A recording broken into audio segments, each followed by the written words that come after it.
ಶ್ರೀ ಗುರುಭ್ಯೋ ನಮಃ. ವೇದ ವಿದ್ಯಾವಾದೋತ್ಥಃ ವಿಷಾಂ ಚಿಂತಿತಪ್ರದಃ ಸತ್ಯವ್ರತಾಖ್ಯಗಲಭದ್ರೋ ಭೂಯಾದಿತ್ಯಾತ್ಮವಿದ್ಯೆ.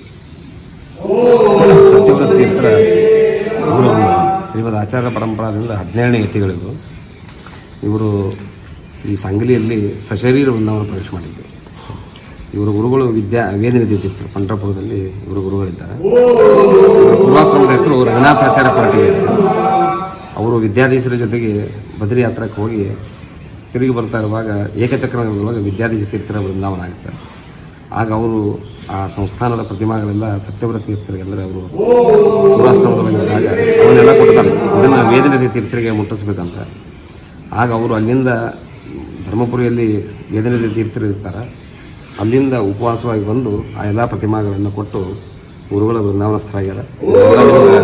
ಮುಟ್ಟಿಸಂತೇಳಿ ಅಂತೇಳಿ ಅವರು ಕೊಟ್ಟಾಗ ಸಂಸ್ಥಾನ ಪ್ರತಿಮೆ ಆಗಿದ್ದಾಗ ಇವರೇ ಯತಿಗಳಾಗಿ ಅವರೇ ಪೀಠದೊಳಗೆ ವಿರಾಜಮಾನರಾಗಬಹುದಾಗಿತ್ತು. ಆದರೆ ಗುರುಗಳ ಆಜ್ಞಾ ಪ್ರಾಮಾಣಿಕತೆ ಇತ್ಯಾದಿಗಳೆಲ್ಲ ನೋಡಿ ಸತ್ಯವ್ರತ ತೀರ್ಥ ಇವರಿಗೆ ವೇದನಿಧಿ ತೀರ್ಥರು ಅವರು ವೃಂದನಾಸ್ಥರಾಗುವಾಗ ಇವರಿಗೆ ಕರೆದು ಆಶ್ರಮ ಕೊಟ್ಟು ಸತ್ಯವ್ರತ ತೀರ್ಥರು ಅಂತ ಇವರಿಗೆ ಹೇಳ್ತಾರೆ.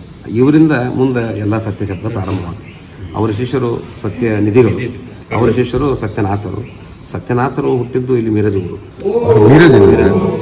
ಆಮೇಲೆ ಈ ಊರು ಸಹಾಗಲ್ಲಿ ಅಂತ ಸಣ್ಣ ಊರಿತ್ತು. ಆದಿಲ್ ಶಾಹಿ ಇದನ್ನು ಇನಾಮ್ ಕೊಟ್ಟಿದ್ದ ನಮ್ಮ ಊಟಕ್ಕೆ. ಆವಾಗ ರಘುತ್ತಮ ತೀರ್ಥ ಕಾಲದ ಕೊಟ್ಟಿದ್ದರು. ಅವರು ಇಲ್ಲಿ ವಿದ್ಯಾಪೀಠವನ್ನು ಸ್ಥಾಪನೆ ಮಾಡಿದರು. ಆಗ ಸತ್ಯನಾಥರು ಬಿಡಿ ಸನ್ಯಾಸಿಗಳಿದ್ದಾಗ ವೇದನಿಧಿ ತೀರ್ಥರಿಗೆ ಆಜ್ಞಾ ಮಾಡಿದರು ಇಲ್ಲಿ ಪಾಠ ಪ್ರವಚನ ಮಾಡ್ತಾರೆ. ಸತ್ಯವ್ರತರು ಇನ್ನೂ ಪೀಠ ಬರೋಕ್ಕಿಂತ ಪೂರ್ವದೊಳಗಿಂದಲೇ ಸತ್ಯನಾಥರು ಅಂದರೆ ರಂಗನಾಥ ಒಡೆಯರಂತ ಅವರು ಪೂರ್ವಾಶ್ರಮ ಇದು ಆಶ್ರಮನಾಮ ಬಿಡಿ ಸನ್ಯಾಸಿಗಳದ್ದು. ಇಲ್ಲಿ 12 ವರ್ಷ ಅವರು ಪಾಠ ಪ್ರವಚನ ವಿದ್ಯಾಪೀಠವನ್ನು ನಡೆಸ್ತಾ ಇದ್ದರು. ಇವರು ವೃಂದಾವನಸ್ಥರಾದ ಮೇಲೂ ಇಲ್ಲಿ ಅವರು ಸೇವಾ ಮಾಡಿದರು. ಹೀಗಾಗಿ ಅವರು ತಮ್ಮ ಸ್ತೋತ್ರದೊಳಗೆ ಹೇಳ್ತಾರೆ, ನಾನು ಪೀಠಕ್ಕೆ ಬಂದಿದ್ದಂದ್ರೆ ಸತ್ಯವ್ರತರ ಸೇವಾ ಮಾಡಿದ್ದರಿಂದ ನನಗೆ ಪೀಠ ಸಿಕ್ತು ಅಂತ.